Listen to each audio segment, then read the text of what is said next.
Queremos poner al alcance de tu mano una valiosa información acerca de el texto sagrado. Acércate para que conozcas cómo se conformó el más maravilloso de todos los libros a través del tiempo.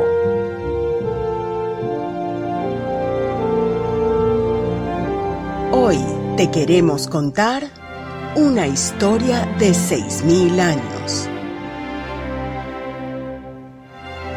No te pierdas este curso multimodular en el que te hablaremos de su origen y transmisión, y también de su corrupción y restauración.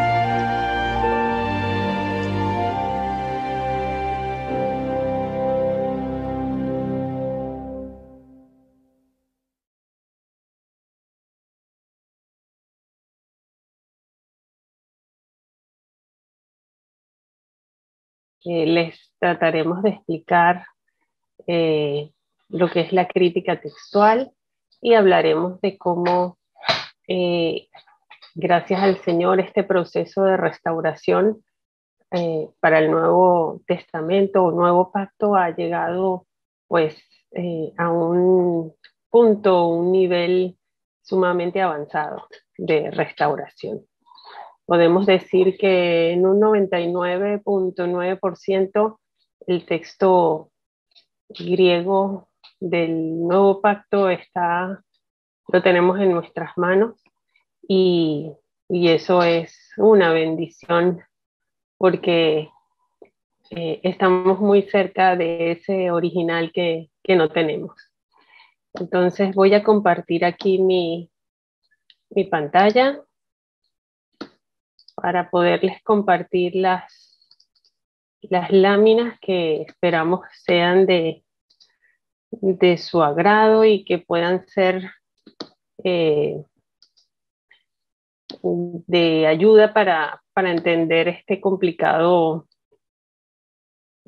proceso de restauración. Bueno, entonces en nuestra historia del texto sagrado, como bien saben todos, que la hemos venido compartiendo en las semanas que han pasado, la hemos dividido en 4 partes. Hemos hablado hasta ahora del origen, de esa transmisión, larga transmisión de copiado, y de cómo esa transmisión ha llevado a una cantidad de adiciones, omisiones, alteraciones, errores voluntarios e involuntarios que han alejado, pues, de alguna manera, el bien torcido, ese original que no tenemos. Pero gracias al Señor que Él ha prometido la restauración de todas las cosas y también le ha tocado el turno a la palabra. De manera que hoy hablaremos de la restauración del texto sagrado. Nos vamos a dedicar a definir lo que es crítica textual y hablar un poquito de la metodología. Cómo es que el crítico llega a conseguir esa variante que pone en el texto y cómo es que guarda las otras variantes a pie de página. Entonces, iniciamos diciendo que la crítica textual es un arte y es una ciencia. Es una ciencia porque se adapta o se busca de poner unas reglas para que siga, pues, como toda metodología, una línea objetiva, ¿no? Donde se pueda aplicar en cada uno de los textos. Sin embargo, esto no puede ser fijado a veces de una manera rigurosa, sino que tiene que ser considerado porque tiene muchos factores que afectan la decisión de escoger el texto que va en ese original que no tenemos. Entonces, por eso decimos que también es un arte, porque también implica la condición del crítico, de si es un hijo de Dios, de si es una creación nueva en Cristo Jesús, porque al ser parte del cuerpo de Cristo, pues tiene la mente de Cristo. Entonces le será mucho más fácil saber cuál es la variante que tiene que ir en el texto y cuál ha de relegar en a pie de página. Entonces, la crítica textual tiene que ver con las variantes, con las copias de las copias, de las copias, de las copias, y de esas lecturas divergentes. Por ejemplo, aquí tenemos el ejemplo de dos manuscritos de los códices, el códice sinaítico y el códice vaticano, más o menos del mismo tiempo, y citan estos textos griegos, el Evangelio de Mateo, capítulo 23, versículo 35. Y aquí el Señor Jesús está hablando sobre está haciendo su reclamación a los escribas, a los fariseos, a los doctores de la ley. Y en este pasaje, el que lo veremos más adelante, se presenta en uno de los textos una añadidura, como podrán verla aquí, a su mano izquierda. El otro texto ya lo tiene aquí integrado como si fuera parte del texto. Sin embargo, entonces el crítico, al tener estos dos manuscritos frente a él, pues se halla en una disyuntiva, ¿verdad? En este ejemplo y en cualquier otro, con dos variantes o con muchas variantes, porque hay lecturas a veces que se consiguen hasta 5, 6, 7, 8, 15 lecturas diferentes. Entonces, él se ve pues enfrentado en, en tomar esa decisión. Y esa decisión es muy importante porque no está pues restaurando pues ninguna obra literaria de los escritores griegos de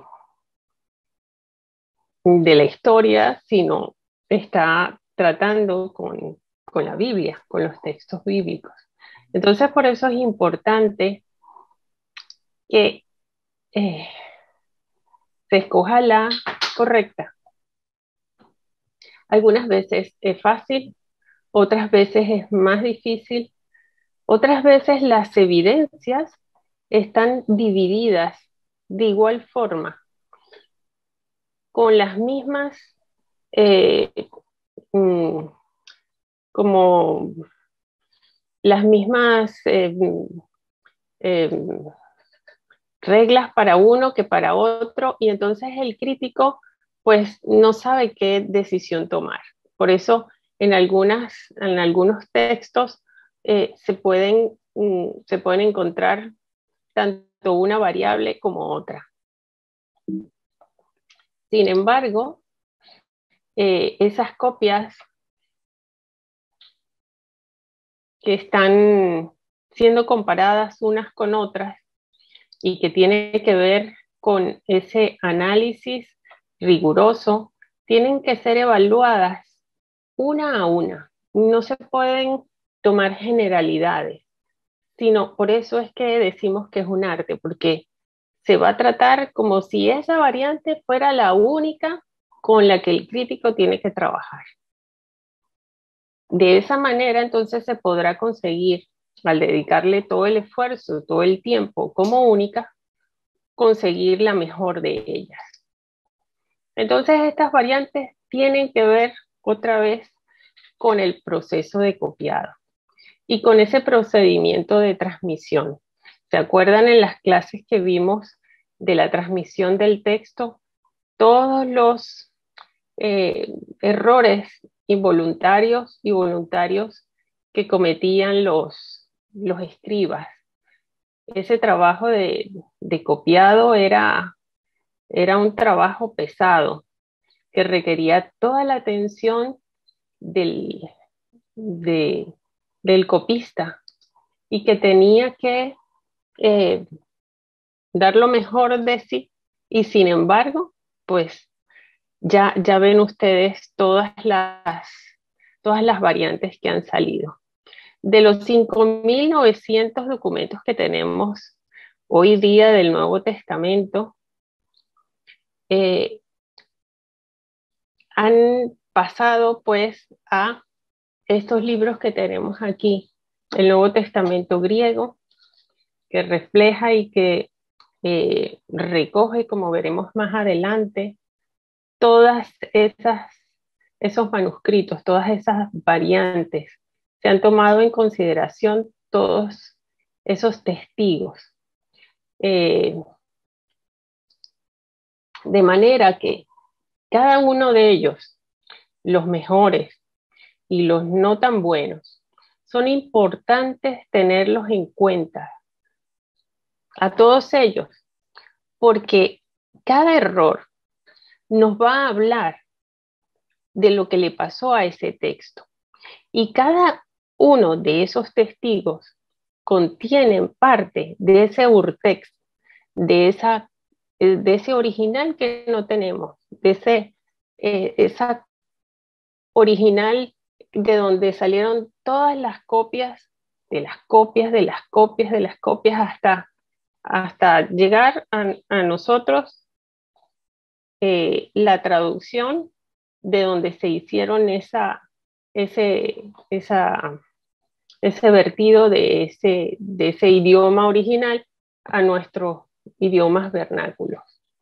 De manera que no hay que despreciar un solo testigo, porque algo nos dirá. Recordemos que los documentos son frágiles, algunos están con la acción del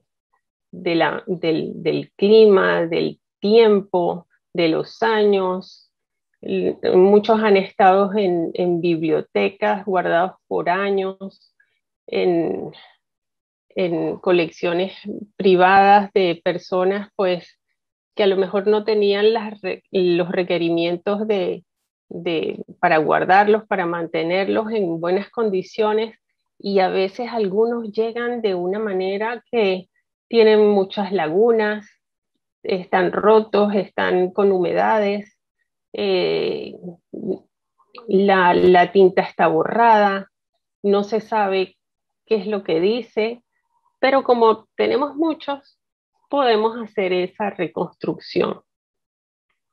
Esa, se cuentan las letras, entonces, de acuerdo a las líneas, como ya se sabe más o menos lo que tendría que decir, pues se calculan los espacios y dicen aquí tiene que haber un espacio para una letra, para dos letras, para tantas líneas, porque cada manuscrito es evaluado, descrito en su grafía, en, su, en el número de líneas, de columnas, miden las letras, y entonces se puede como sacar una proyección del texto que iría en un lugar o no.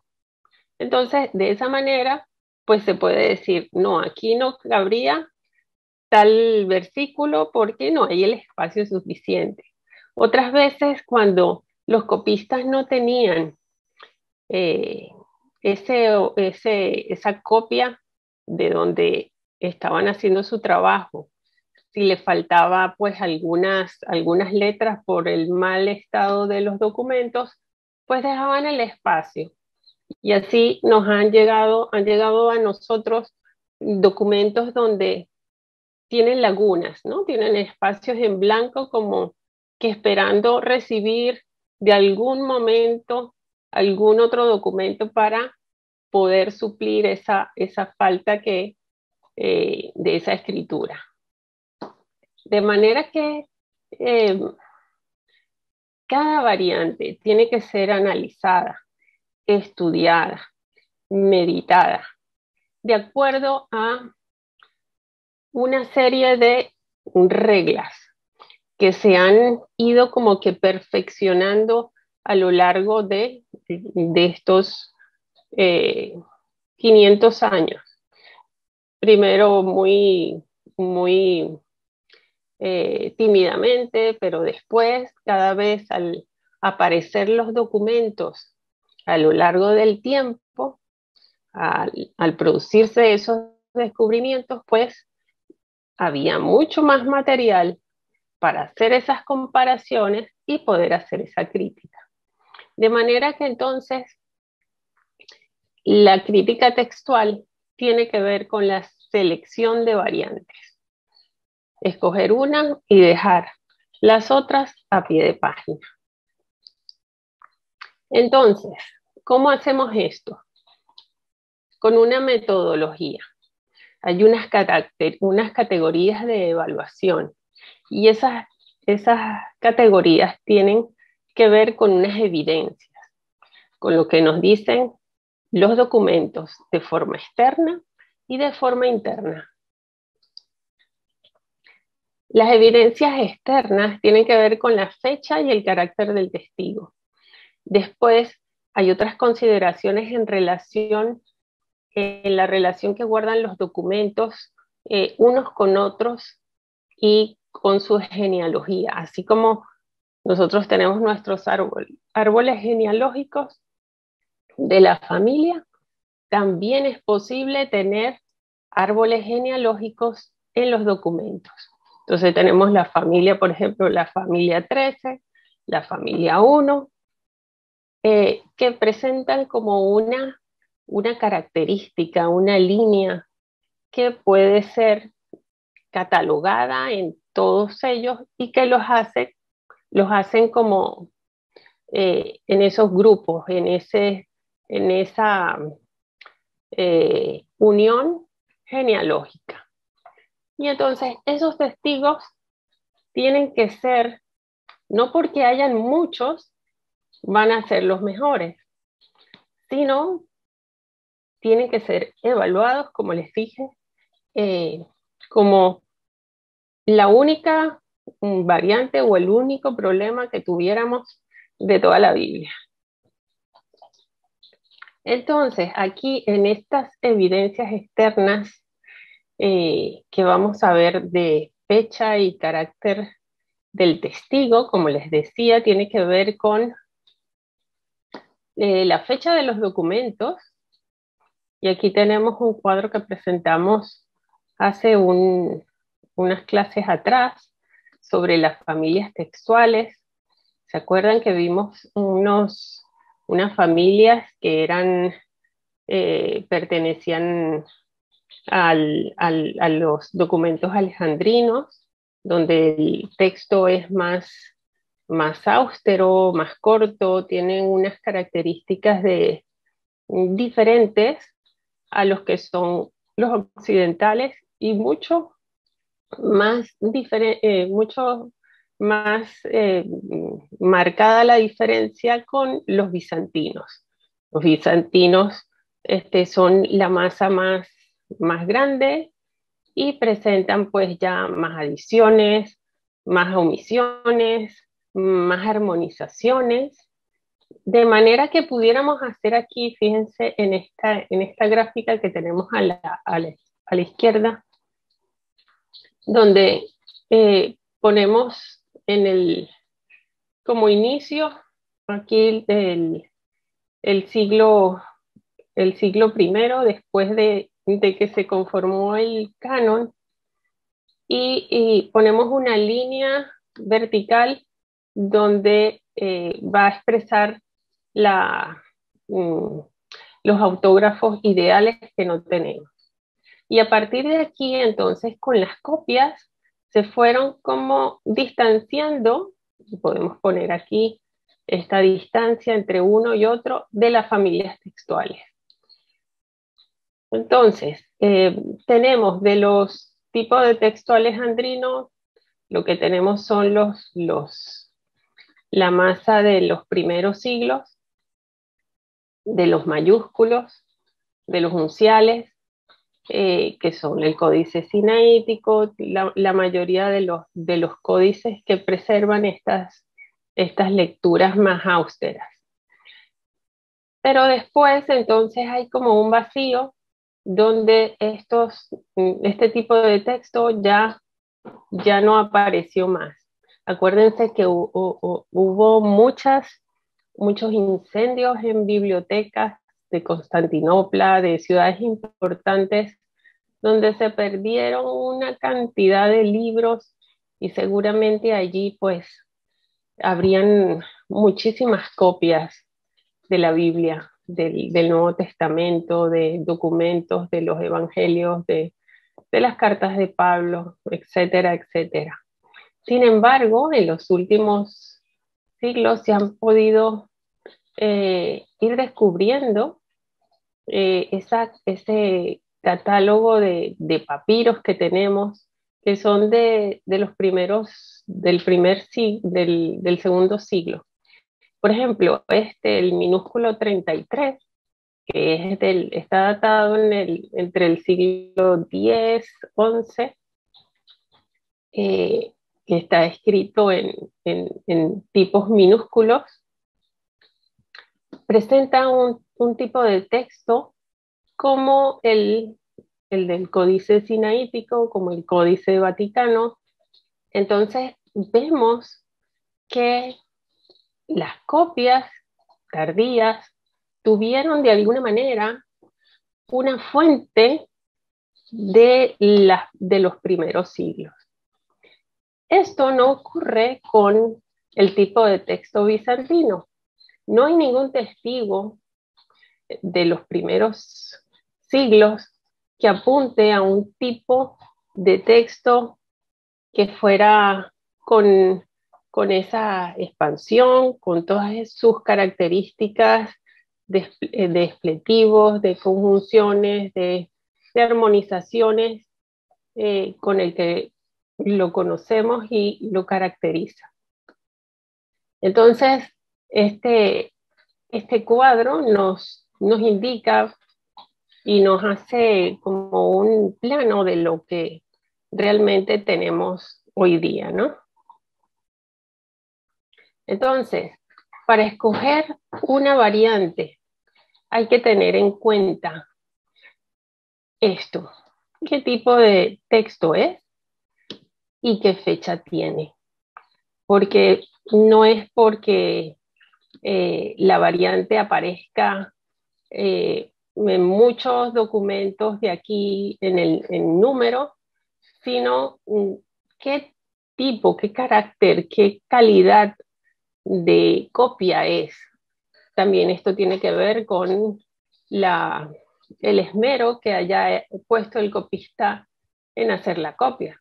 Hay documentos y no copié, no le hice ninguna fotografía, pero me he encontrado documentos griegos donde algunos copistas ni siquiera sabían griego y ponían los acentos estos que son circunflejos, los que parecen como unos sombreritos, los ponían al revés, o sea, en vez de para abajo, así, hacia arriba. Y entonces es muy, muy gracioso por un lado, pero es muy triste por el otro. Entonces, con relación a la genealogía de los textos y grupos de familias de testigos, aquí les pusimos el mismo dibujo de las familias textuales para que recordáramos esto de los tipos de texto, ¿no? Entonces, lo que queremos transmitir con esta lámina es que a medida que la copia, y aquí les pongo este gráfico a la derecha, donde colocamos un documento que viene a ser como un ejemplo de lo que sería el original, y del cual se van a derivar las copias. Los documentos los hemos puesto aquí por siglos para hacer como un ejemplo y vemos cómo estas copias, al copiar en este caso el unigénito Hijo de Dios, van pasando los siglos y la copia en algunos casos se va copiando bien, pero en algunos ya empiezan a haber esas omisiones. Y ese documento que ha tenido el error o la omisión, pues simplemente pues se vuelve a copiar y el error pasa de esa generación de manuscritos a la siguiente, y así a la siguiente, y así a la siguiente, de manera que se perpetúa ese error. Pero ese error nos sirve para trazar esa línea de, de genealógica del documento. Nos hace como ver cuál es su ascendencia, de manera que podemos sacar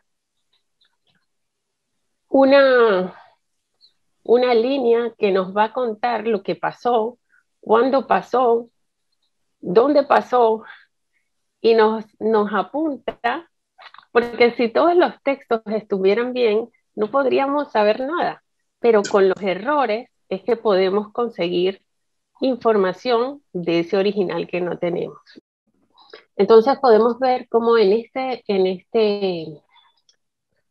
genealogía, este error, el Hijo de Dios, que no fue unigénito Hijo de Dios, pasó de una a otra, a otra, a otra copia, así hasta el final.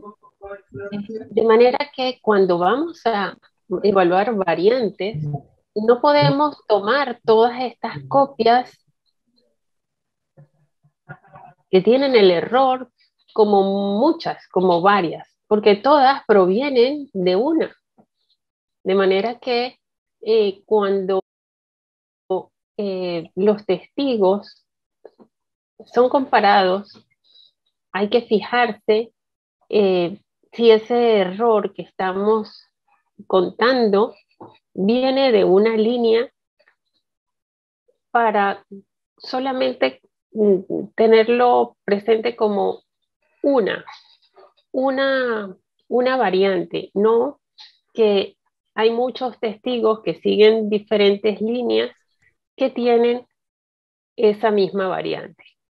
De manera que entonces, cuando conseguimos esto y se prueba que la variante y, por ejemplo, viene de un documento, un manuscrito inicial donde se cometió el error, no se pueden contar aquí con todos los ejemplares que van saliendo de esta línea, sino que solamente tiene que ser contado una sola variante como representante de esa línea genealógica para ser comparada con las demás lecturas.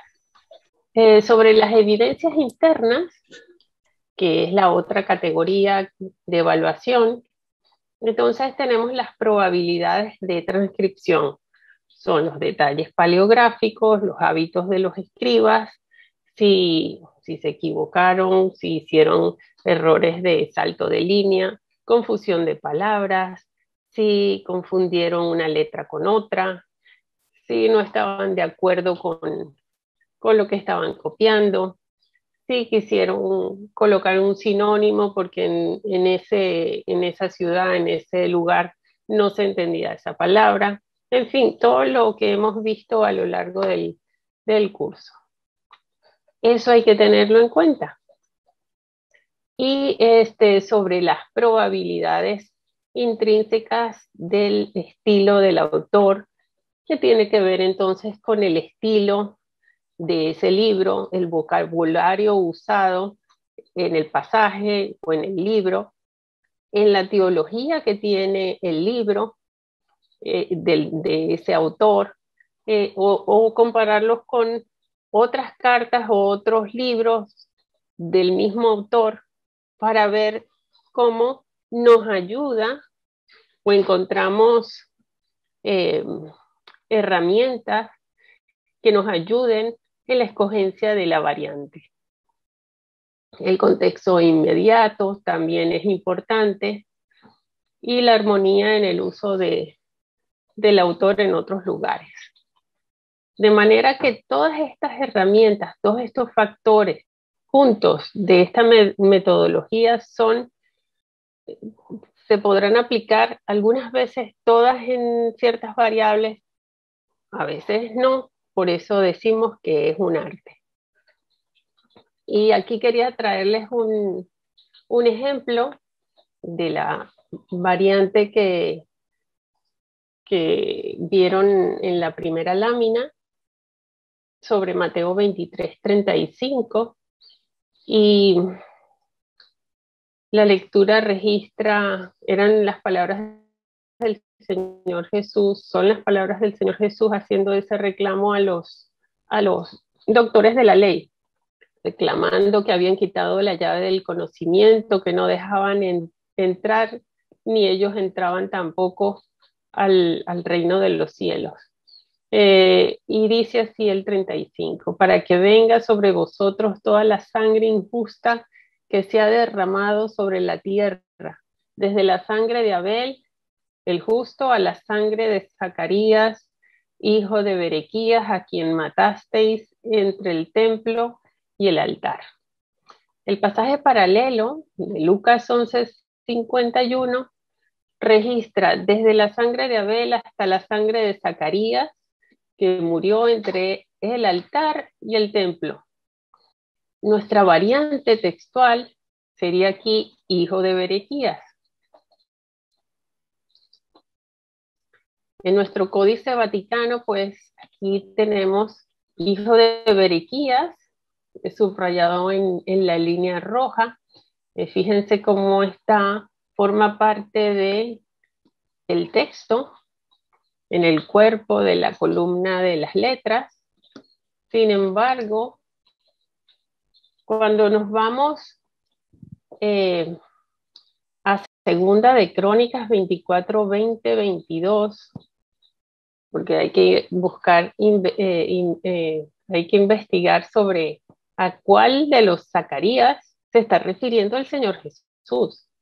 Entonces, tenemos que comenzar la investigación en esto, a cuál Zacarías se refiere.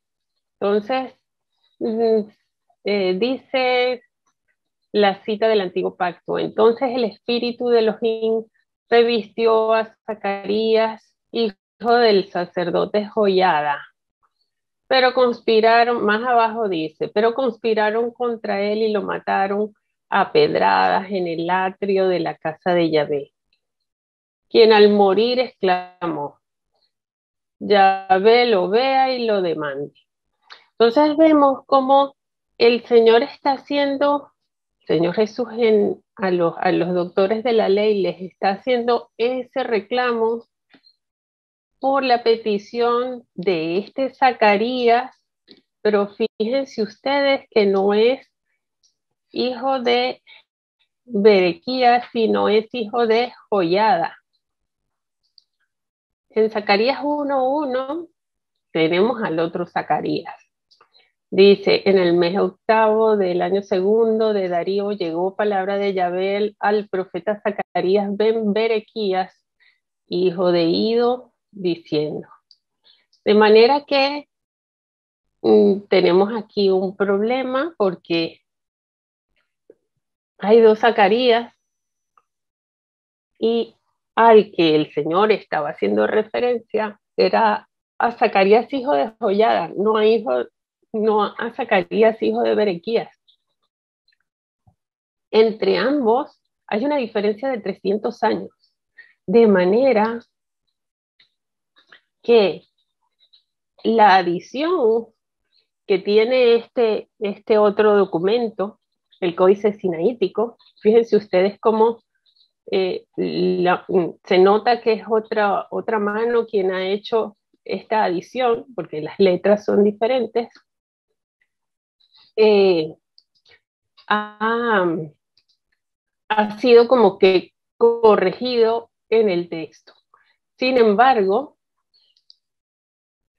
Todos los documentos tienen hijo de Berequías, menos este que se le ve esa adición con otra mano, y el Códex 59, estos minúsculos, el leccionario 6, el 13 y el 185, y en palabras de Eusebio que cita solamente Zacarías. De manera que podemos decir que hijo de Berequías en este pasaje es una añadidura. Sin embargo, todas las traducciones pues siguen la variante hijo de Berequías. Pero el Señor no estaba haciendo la reclamación de ese Zacarías hijo de Berequías, sino del que fue muerto entre el altar y el atrio, el Zacarías hijo de Hollada. De manera que entonces, por una simple cuestión de investigación en la historia, se puede ya decidir y ver cuál es la añadidura, cuál es el texto correcto y cuál no lo es.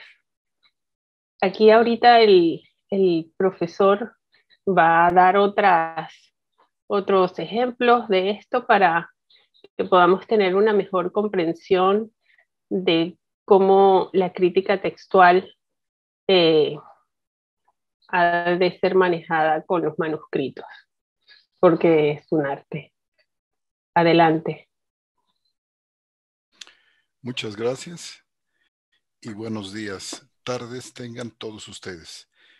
Me permite nada más un segundo en lo que arreglo aquí mi computadora. Los problemas críticos del texto con que se enfrenta la crítica textual son tan variados y están bastante bien ejemplificados aquí con esta serie de puertas. Estos problemas que enfrenta la crítica textual en cuanto a la selección de las variantes que deben ir en el texto, no en el aparato crítico donde vienen muchas variantes, sino en el texto, son tan variados que no se resuelven con un solo método. Un método podemos llamarlo estereotipado. Cuando digo estereotipado me refiero a que se fija por su repetición, por la repetición frecuente de análisis con carácter de, digamos, de inmutable. Para algunos de estos problemas se encuentran soluciones claras e inequívocas, pero hay otros problemas que enfrenta la crítica textual que son más complejos, en los que las probabilidades de dar con la lectura correcta se dividen mucho más equitativamente y el crítico debe en ocasiones contentarse con elegir la lectura menos insatisfactoria o admitir que no existe una base clara para elegir. Y entonces nos encontramos nosotros que en el aparato crítico, por ejemplo, del Nuevo Testamento griego, que corre paralela a la edición de Nestle Aland, una edición preparada con menos variantes que la de Nestle Aland,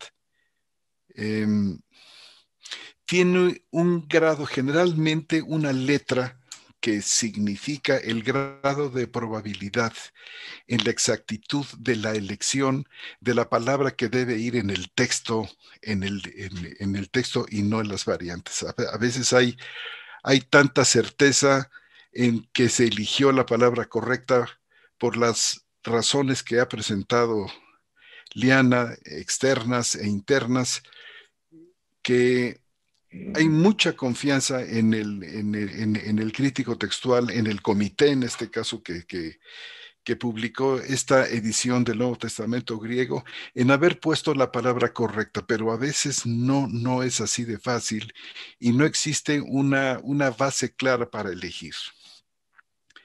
Voy a presentar aquí tan rápido como me sea posible, un par de ejemplos de este tipo de problemas para que veamos cómo razonan los críticos textuales para su solución. Vamos a comenzar nosotros con el primer ejemplo, que es Hechos capítulo 6 y versículo 8. Hay algunas versiones de la Biblia, como en inglés la King James, o por ejemplo la Reina Valera de 1569 y la que siguió, de este pasaje de 6-8 de Hechos, en las que se describe a Esteban como lleno de fe y poder. Decíamos que en las versiones antiguas, inglesa y Reina Valera de 1569 y la de 1800 y pico, no recuerdo el año, aparece allí Esteban como lleno de fe y de poder.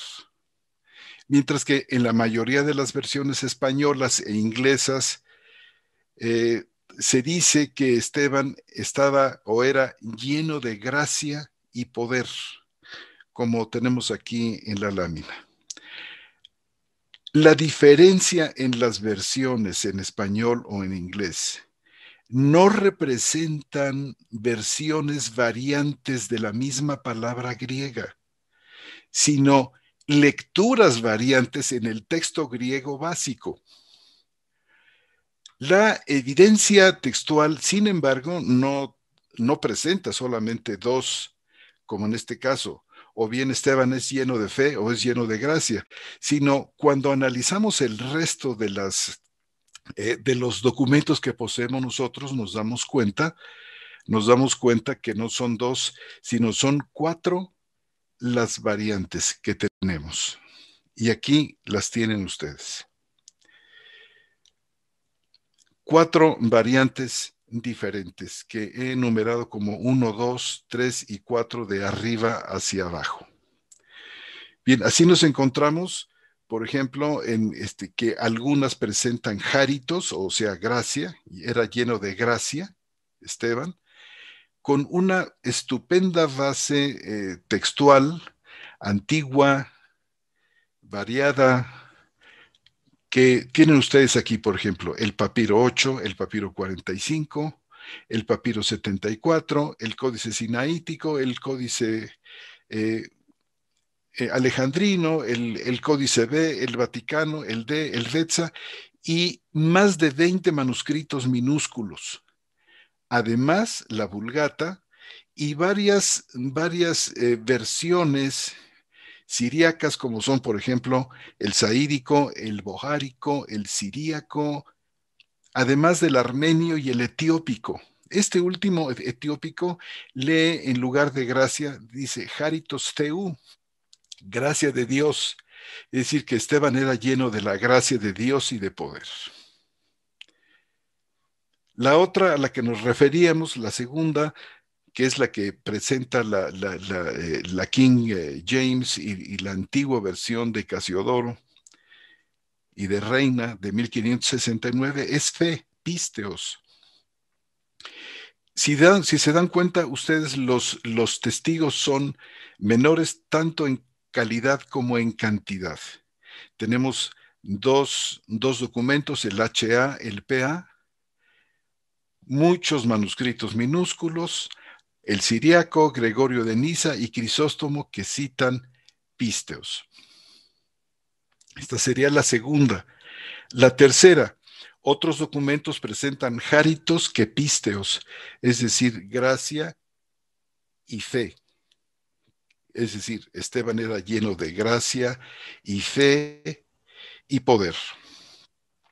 En otros tenemos, pero fíjense ustedes que escasísimo es el testimonio a favor de esta tercera. Y la cuarta dice, pisteos que járitos nefmatos, dice, fe y gracia del Espíritu. Y solamente se lee en un solo documento. Y de estas cuatro lecturas variantes es obvio que las primeras dos, járitos y pisteos, o bien son acortamientos independientes de las lecturas más largas, como la 3 y la 4, o bien las lecturas tercera y cuarta surgieron al combinar los elementos de las dos primeras, járitos y písteos. Consideraciones de evidencia externa y de probabilidad interna se unen para demostrar que las lecturas 3 y 4 son secundarias, siendo combinaciones de las dos primeras. La lectura 3 está respaldada solamente por un mayúsculo. El manuscrito es un documento que data del siglo VI y es uno de los representantes más antiguos del tipo de texto bizantino de Hechos. La lectura 4 está respaldada por otro manuscrito mayúsculo, el Psi, que data del siglo VII o quizás del siglo IX, no hay una seguridad, y que tiene un tipo de texto mixto en el libro de los Hechos.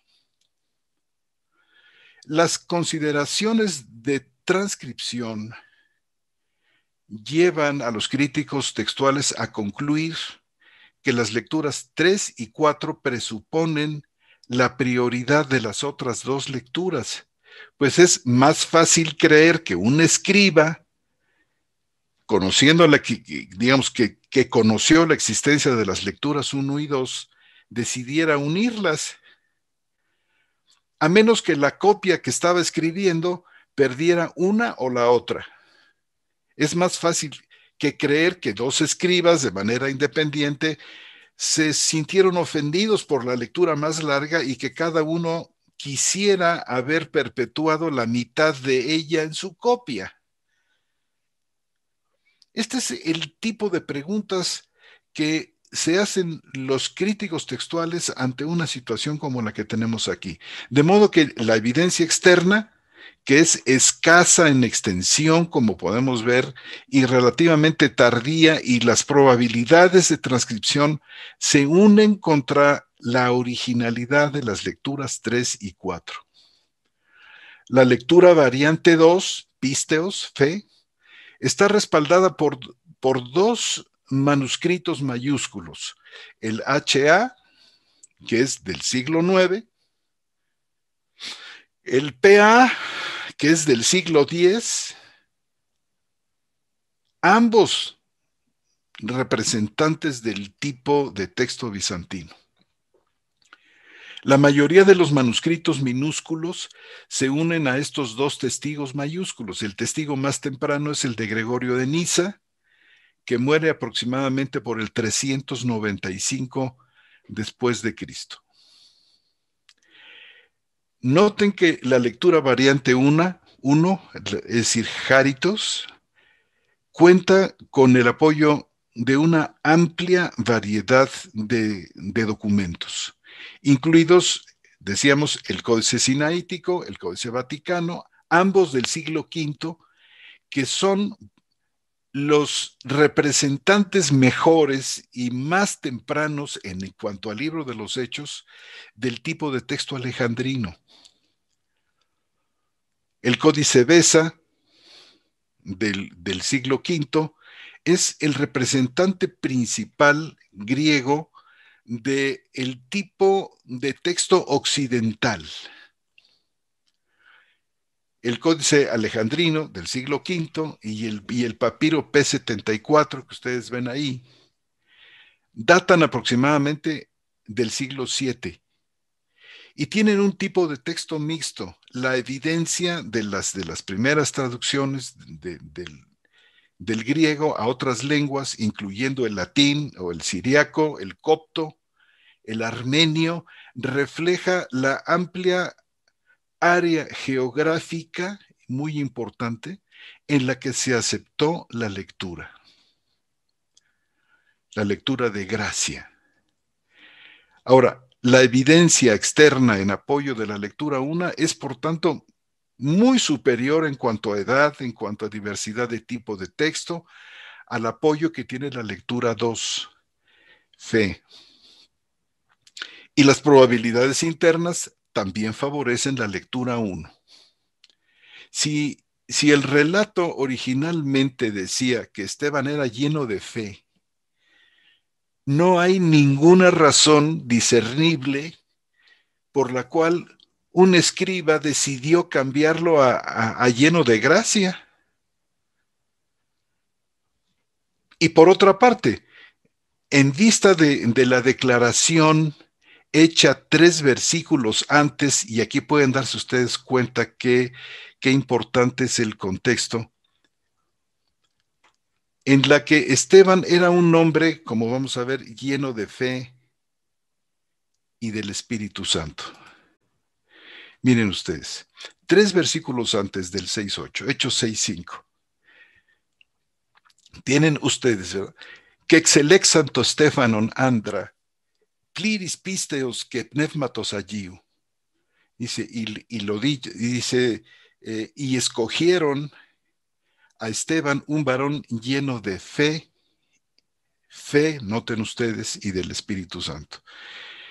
Entonces, a la vista de esta declaración, no resulta difícil entender que al transcribir la declaración posterior en el versículo 8, los copistas probablemente, ya sea de una manera consciente o inconsciente, sustituirían fe, pistis, que seguramente recordaron de este pasaje que estamos viendo aquí anterior, por la lectura Charitos, gracia. Entonces, la presencia de Nevmatos en la lectura 4 debe explicarse también de la misma manera. Noten ustedes cómo en la lectura 4, me voy a regresar un poquito, fíjese cómo dice la lectura 4, pisteos que Charitos Nevmatos. Aquí la palabra Nevmatos, espíritus, podemos decir, una reminiscencia del versículo 6:5, que Nevmatos, y del Espíritu. Entonces, toda esta serie de consideraciones, porque se han visto a lo largo de la historia del copiado, que son cosas que sucedían entre los copistas, que les parecía mejor una cosa que otra, o porque veían que decía aquí pistos y nevmatos, es decir, fe y espíritu, entonces trataban como de completar o de armonizar esto con un versículo adelante o un versículo atrás. Entonces, la convergencia de varios hilos de evidencia, tanto externos como internos, nos lleva y lleva a los copistas a la conclusión de que el autor de Hechos 6:8 escribió lleno de gracia y poder. Entiendo que esto que les he mostrado aquí podemos decir, es una forma muy sintética de todo el proceso que llevaba una auscultación detallada de documentos, de consideraciones, de conversaciones entre los mismos críticos textuales. Bueno, vamos a pasar ahora al siguiente ejemplo para que se den ustedes cuenta, que es Hechos 20:28. Muchos eruditos han prestado atención al problema textual que se encuentra aquí en este versículo. El informe de Lucas del discurso de despedida de Pablo a los ancianos de Éfeso. Recuerdan ustedes, reúne en Mileto porque no quiere pasar a Éfeso, manda llamar a los episcopi de la iglesia y tiene una enseñanza larga y preciosa, y al final casi de esta enseñanza les dice que Dios los ha escogido, dice, para pastorear la iglesia de Dios. Este es un punto que vamos a ver primero, que adquirió mediante su propia sangre.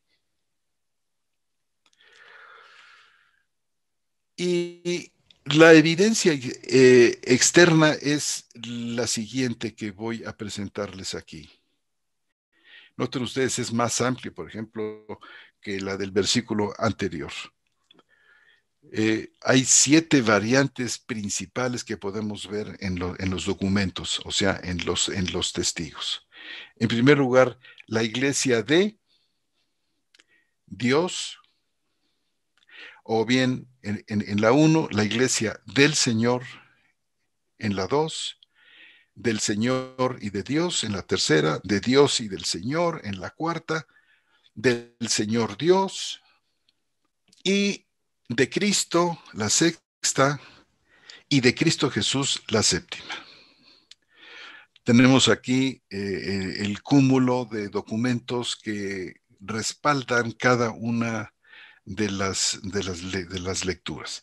De estas 7, obviamente, solo las 2 primeras, en la opinión de una gran mayoría de críticos textuales, merecen alguna atención, ya que las 6 y las 7, la penúltima y la última, como ustedes pueden ver, no están suficientemente respaldadas, y el resto son combinaciones de Kyriou y Theou, es decir, de Señor y de Dios, en varias combinaciones conservadas en textos bizantinos. Tomando en consideración, recuerden que el texto bizantino es rico en expletivos, en conjunciones, en pronombres, como decía Liana Fouchán, ricos en armonizaciones, etc. Sobre la base de la evidencia externa, es difícil decidir cuál de las primeras 2 lecturas es la original. Cada una de ellas está respaldada por, como ustedes notan, por testigos tempranos y por testigos diversos. Quizás lo más que se puede decir es que la lectura de Dios es la lectura alejandrina, y del Señor está representada más bien por documentos de tipo occidental. Además, tenemos que tomar en consideración uno de los principios de la crítica textual en la selección de una variante, que generalmente se confía en o se pone especial atención a la lectura más difícil. En este caso sería de Dios. Y bueno, se debe confiar principalmente en las probabilidades internas para tomar una decisión cuando cuando las probabilidades externas no son, vamos, no nos llevan fácilmente a una decisión. Aquí la frase Ecclesia Kyriou, es decir, Iglesia del Señor, fíjense ustedes, aparece 7 veces en la Septuaginta, pero en ninguna otra parte del Nuevo Testamento. Por otro lado, la expresión Ecclesia tou Theou, es decir, Iglesia de Dios, aparece con una frecuencia, podemos decir, moderada, 11 veces en las epístolas de Pablo y en ninguna otra parte del Nuevo Testamento. En tercer lugar, la frase E ecclesia pace tu Christou, que quiere decir todas las iglesias de Cristo, aparece solamente una vez en Romanos 16:16. Es posible, por tanto, que un escriba, al encontrar Theou, es decir, de Dios en su ejemplar, y haya sido influenciado por el uso del Antiguo Testamento, la haya alterado de Theou a Kyriou, como ven ustedes aquí. Pero también es probable que un escriba, influenciado más bien por Pablo que por el Antiguo Testamento, haya cambiado el Kyriou, es decir, del Señor, por de Dios. Y todas estas suposiciones son dignas de pensarse, tratando de descubrir cuál es la lógica que yace detrás de las decisiones de los copistas. No obstante, hay otras consideraciones también que surgen y que nos permitan descubrir los porqués. Y dentro de estas consideraciones hay una consideración que inclina la balanza a favor de la originalidad de la lectura de Dios. Y decíamos, es el hecho innegable de que de Dios es la lectura más difícil. Y la siguiente cláusula que dice, mediante la sangre, mediante la sangre, eh, mediante la sangre suya o mediante su propia sangre, si nosotros tomamos esta expresión, esta diatu hematos tuidiu, mediante su propia sangre, la tomamos en su sentido habitual, es decir, como la tenemos ahí traducida, el escriba perfectamente se hubiera planteado la pregunta y decir, a ver, un momento, ¿Dios tiene sangre? Y esta pregunta realmente inocentona y ¿qué podemos decir? Ingenua, pudo haber llevado al escriba a cambiar CEU, que seguramente apareció en la copia que tenía por copiar, y haber cambiado CEU por Kyriou. Por otra parte, si Kyriou es decir de Dios, la iglesia, perdón, Señor. Por otro lado, si Kyriou fuera la lectura original, no hay nada inusual en el contexto que haría que un escriba presentara de Dios, que es más difícil. Y este argumento a favor de CEU como la forma más antigua es particularmente convincente si el cambio se hizo, como se ha argumentado en tiempos recientes, a la luz de las controversias partipacianistas, una palabra dominguera, partipacianistas, quizás alguno sepa qué es este asunto del patripacinismo, que fue una doctrina herética que surgió ya por el siglo II y III, que negaba la personalidad distintiva de la Trinidad y afirmaba que Dios el Padre se había encarnado y había sufrido por la redención del hombre de la misma manera que el Hijo. Bueno, pues este fue el famoso patripacincismo o patripacinismo. Entonces, el argumento aquí a favor de Dios parecería como fortalecer esto, es decir, la sangre de Dios, Dios derrama sangre, el Padre derrama sangre. O sea, era una situación realmente difícil para que la lectura CEU, a raíz de la pregunta del copista, Dios tiene sangre, pues se hubiera visto realmente bloqueada. Y esa controversia con respecto al Dios que padece se desató en aquellos siglos segundo y tercero, cuando algunos decíamos planteamientos heréticos mostraban a Cristo como Dios mismo, y por supuesto que lo es, pero de manera que su muerte significara la muerte de Dios. En conclusión, independientemente de lo que se pueda pensar sobre la pequeña posibilidad de que de Dios, la sangre propia de Dios, se use aquí como equivalente a tu idio iu, a su propio hijo, parece ser que la lectura de Dios era más probable que se alterara a del Señor que al revés, y por lo tanto, pues puede ser considerada como la original.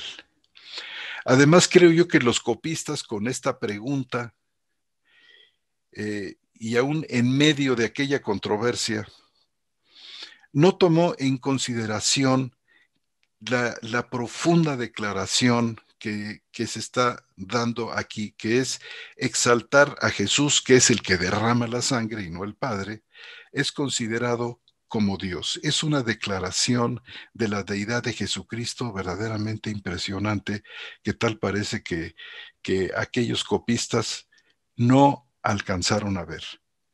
Bueno, pues con esto, con estos dos ejemplos, y de una manera yo entiendo que muy superficial, pero quizás ilustrativa, podemos ver algunas de las circunstancias por las que atraviesan los críticos textuales para llegar a definir cuál realmente es eh, la, la correcta, la lectura correcta que debe ir en el texto.